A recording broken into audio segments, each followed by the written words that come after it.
BTR सुक्तिनि दफाफोरा मावफुंजोबजामारगोन ना? BTR सुक्तिनि 6.3 दफा बायदियै बर' बिजोंनि फरायसालिफोरखौ सरकारि खालामनायनि बिथांखि, गुबुन फारसेथिं आसाम सरकारनि उल्था बिथांखि। बिब्दिब्ला बर' बिजोंनि हालोदा मा जागोन? आसाम सरकारा आसामनि आरो बिटिआरनि भेन्सार फरायसालिफोरखौ सरकारि खालामला होननानै बिथांखि लानाय आरो थाखो 3निफ्राय इंराजि रावजों फरायनायजों लोगोसे CBSE बर्डजों लांफानो नागिरनायखौ लानानै बिटिआर ओनसोलाव दुंब्रुद थासारि सोमजिदों। बिनिनो एबसु आरो बर' थुनलाइ आफादा बिहुराम बर' गेजेर आरो गोजौ फरायसालियाव सुबुं सांग्रांथि मेल खुंदों। आसाम सरकारा बर' बिजोंनि फरायसालिफोराव इंराजि बिजों सोसननो नागिरनायखौ लानानै एबसु आरो बर' थुनलाइ आफादा हेंथा खालामदों आरो बेखौ लानानैनो मैया सनितपुर जिल्लानि सिङाव थानाय माइनावस्रि बिहुराम बर' गेजेर आरो गोजौ फरायसालियाव सुबुं सांग्रांथि मेल खुंदों। बे हाबाफारियाव जिल्लानि सिङाव थानाय बर' बिजोंनि फरायसालिफोरनि फोरोंगिरिफोर आरो थुनलाइ आफादनि बिबानगिरि, बर' फरायसा आफादनि बिबानगिरिफोरखौ लानानै बे सुबुं सांग्रांथि मेलखौ खुंनाय जायो। मेलाव आलासि महरै नुजाफैदों दुलाराय बर' फरायसा आफादनि लोगो आफादगिरि खोरोमदाव औवारी आरो बर' थुनलाइ आफादनि गाहाय नेहाथारि प्रसान्त बर' बिथांमोना। मख'नो गोनांदि साननैसो सिगाङाव आसाम सरकारा केबिनेटनि गेजेरजों लानाय थांखि, जेरै 3 थाखोनिफ्राय सानखान्थि आरो बिगियान आयदाखौ इंराजि राव खालामनाय आरो भेन्सार फरायसालिफोरखौ सरकारि खालामनाय जानाय नंला होननायखौ लानानै एबसु आरो बर' थुनलाइ आफादा बेनि हेंथा खालामदों। बिनि सायाव दुलाराय बर' फरायसा आफादनि लोगो आफादगिरि खोरोमदाव औवारी बिथाङा मा बुङो? सुक्ति खालामनायनि उनाव दान्दिसे सम जों सुक्तिखौ इमप्लिमेन्ट खालामनांगौनि थाखाय एबा गासै दफाखौ मावफुंजोबनांगौनि मोनसे मान आरो सन्मान आन्दोलनकारिफोरखौ मान होनाय सन्मान होनानै दिनै बे सुक्तिखौ मावफुंनांगौनि थाखाय दुलाराय बर' फरायसा आफादा जों थांखि लानाय बादियै जोंनि आलादा रायजो बिनायनि सोमावसारनायखौ जों दोनथ'नाय जादों। सरकारनि नखर मन्त्रि अमित शाह थानानै आरो आसामनि आथिखालनि चिफ मिनिस्टार थानानै आरोबाव बेवहाय जि कमिटमेन्ट राजनिति कमिटमेन्टआ बिटिआर गोरोबथाया बिराद गिदिर गोरोबथा। मानोना मोनब्रै अस्ट्रधारि संगठन आफादा दिनै जोंनियाव न'आव फैफिनबाय, उदां अख्राङाव सुक्ति खालामनानै जोङो दिनै मेन स्ट्रिम मोनसे सिस्टेमाव फैजोब्बाय आरो दुलाराय बर' फरायसा आफादाबो बे गोरोबथाखौ खालामनायनि उनाव सोमावसारनायखौ जों दोनथ'नाय जादों। दा गुबैयै बिनि माखासे दफाफोरखौ मावफुंथारनांगौनि थाखाय राजनिति कमिटमेन्ट बिथांमोना होदों। 2024नि सिगां मावफुंजोबनांगौ होननानै मावफुंजोबगोन होननानै अमित शाहआ बाथ्रा बुंदों। नंखायनो जोंबो बुंदों जे नोंथांमोना 2024नि सिगां गेबेङै माखासे गिदिर गिदिर दफाखौ मावफुंजोबनांगोन, अब्ला जोंनाव गोजोननाय फैगोन। नङाब्ला जोंबो माखासे सानफिननो गोनां जागोन जे नोंथांमोना बे 2024नि सिगां जि कमिटमेन्टखौ होदों बिनि सायाव जोङो दिनै दाबो फोथायनाय दं। बोसोरनै दंबावो, 2.5 बोसोर दंबावो आखायाव आरो नंखायनो जोङो दिनै बेखिनि समाव मावफुंजोबगोनखौ नोजोर बोनानै जोङो बिथांमोनखौ नारसिनदों आरो दुलाराय बर' फरायसा आफादा बे नारसिननायखौ खम खालामनाय नङा।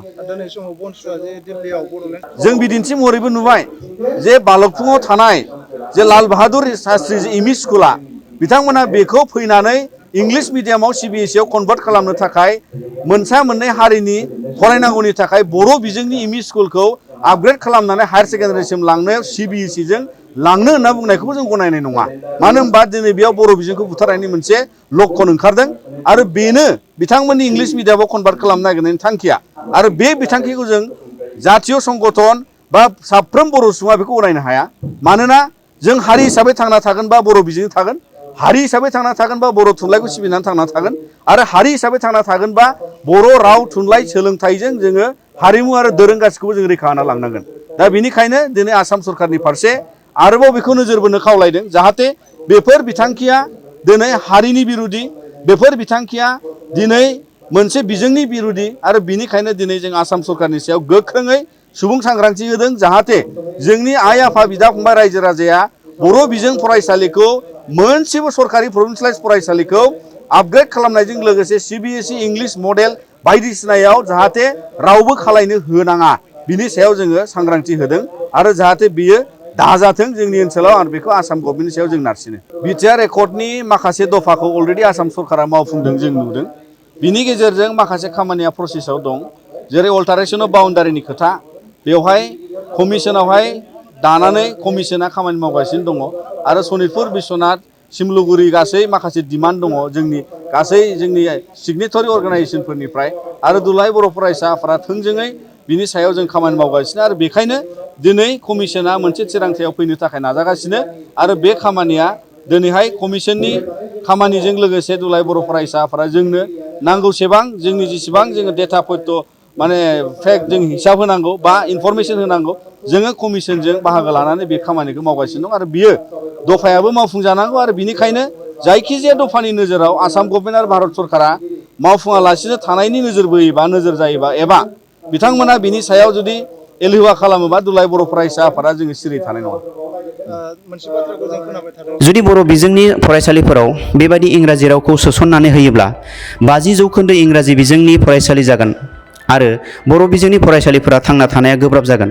बेखौ लानानै बर' थुनलाइ आफादनि गाहाय नेहाथारि प्रशान्त बर'नि बिबुंथि।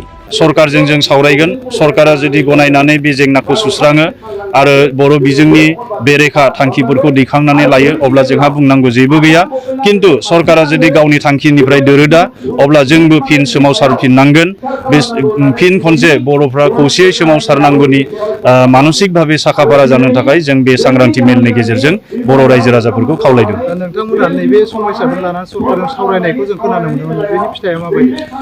बे आयदाखौ लानानै थांनाय 3 आगस्ट खालाराव जों बिटिआर सरकारजों गिबि रायलायदों आरो बेहाय जोंनि अजदफोरखौ जों दिखांदों आरो सरकारनि आसाम सरकारनि जि डिसिसन बेखौ जों माने गनाया होननानै बिटिआर सरकारखौ रोखायै बुंदों। दा बिटिआर सरकारनि गाहाय प्रमद बर' बिथाङा जोंनो खोथा होदों बिथाङा थाबैनो सरकारि भाबै आसाम सरकारजों बे बेलायाव सावरायगोन आरो बिटिआर सरकारा आसाम सरकारनो जोंनि दुलाराय बर' फरायसा आफाद आरो बर' थुनलाइ आफादनि जि जोंनि अजद बे अजदखौ आसाम सरकारनो मिथिहोगोन होननानै जोंनो फोरमायदों आरो दिनै गुवाहाटीयावबो आसामनि मेलेमजिबिफोरखौ लानानै गोजौ थाखोनि सावरायनाय जथुम सोलिगासिनो दङ आरो जों खोनानो मोनदों माने आसाम सरकारा जोंखौ सावरायनो थाखाय थाबैनो लेंहरगोन आरो जुदि लेंहरोब्ला बेफोर बाथ्राखौ जों सरकारनि खाथियाव गोख्रोङै दैखांगोन आरो बर' बिजोंनि बेरेखा जानाय मोनबो थांखिखौ जों गनायनानै लाया। माखासे फोरोंगिरिफोरखौ टिउटर हिसाबै थिसननाय जादोंमोन बिथांमोननि फरायसालिफ्रा दिनैसिमबो सरकारि जायाखै आरो बिथांमोना रेगुलारबो जायाखै होननानै जों खोनानो मोनदों। बेनि सायाव नोंथांमोना आसाम सरकारनि केबिनेटआ जि जुलाइ मासाव 28आव जुथुमदोंमोन बेहाय मोनसे थांखि लादों जे 2013 सनाव जायफोर स्कुलफोरखौ प्रभिन्सियेलाइज खालामनाय जादोंमोन पस्ट प्रभिन्सियेलाइज एक्टनि गेजेरजों बे स्कुलफोरखौबो प्रभिन्सियेलाइज खालामनाय जासिगोन किन्तु 13 सननि उनाव जायफोर फोरोंगिरिफोरखौ टिउटर हिसाबै होनाय जादोंमोन बिथांमोननिखौ माने अरायथा खालामनाय जानाय नङा होननानै मोनसे डिसिसन लादों। दा बियो जोंनि थाखायनो जोबोद दुखुनांथाव बाथ्रा। जों बर' थुनलाइ आसाम सरकारा थांनाय 28 जुलाइनि केबिनेट मन्त्रि परिषदनि जथुमाव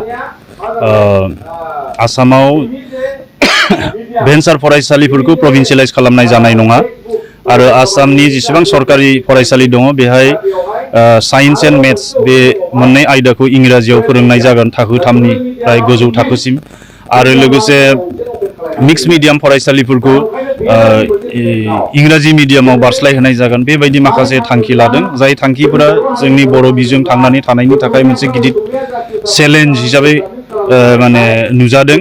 दा बेफोर गासै थांखिफोरखौ सरकारनि जि सिद्धान्त डिसिसन बे डिसिसनफोरखौ जोङो बर' थुनलाइ आफाद आरो बर' फरायसा आफादा जोङो नेवसिदों जों बेखौ गनायनानै लानो हाया।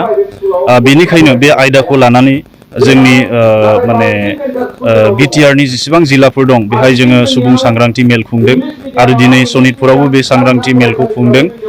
गाबोन समफोर आरो गुबुन गुबुन जिल्लाफोरावबो बे जथुमखौ लानाय जादों।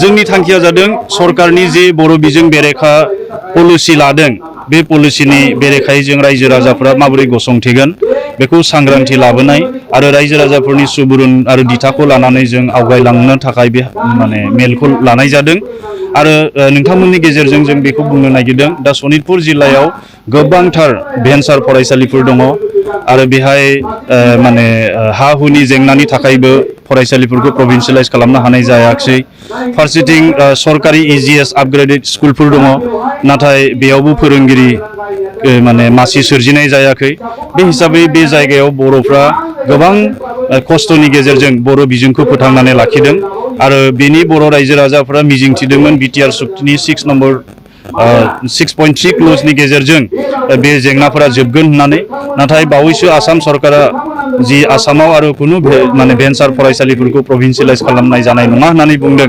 बेनि गेजेरजों फिन सनितपुर जिल्लानि आरो बिटिसिनि बायजोआव थानाय गोबां बर'साफोरा दिनै माने अलखदाव बिथांमोना माने मोगा-मोगि जानो गोनां जादों जे फैबाय थानाय समाव गमामायैनो बर' बिजोङा माब्लाबाबो आरो सरकारि जानाय नङा नामा आरो बे जोंनि बर' बिजोङाव बर' बिमानि रावजों फरायनाया सिमाङैनो थासिगोन नामा बेफोरबायदि बाथ्रा दिनै मानसिफोरनाव सोंथि बेरखांदों। दा बेनिखायनो जोङो रायजोनि सांग्रांथि मेल खुंनानै रायजोफोरनिफ्राय सुबुरुन लादों जे फैबाय थानाय समाव सरकारजों जों सावरायगोन।